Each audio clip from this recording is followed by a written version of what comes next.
రక్తంలో ప్లేట్లెట్ శాతం తగ్గిపోతే దాన్ని క్యాన్సర్ అంటామా అని అడుగుతుంటారు.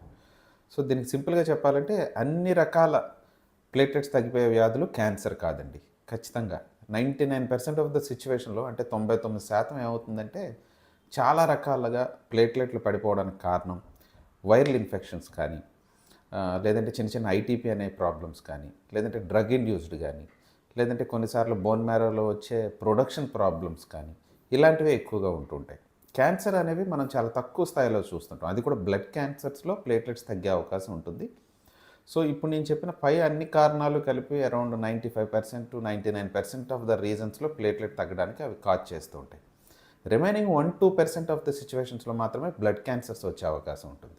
సో, ప్లేట్లెట్స్ తగ్గిన వెంటనే బ్లడ్ క్యాన్సర్ వచ్చిందని భయపడాల్సిన అవసరం లేదు. దగ్గరలో ఉన్న హిమటాలజిస్ట్‌ని మీరు మీట్ అయ్యి ప్రాబ్లమ్స్ అండ్ బాడీ ఎగ్జామినేషన్ అంతా అయిన తర్వాత క్యాన్సర్ ఉందా లేదా అనే విషయం కన్ఫర్మ్ చేసుకోండి.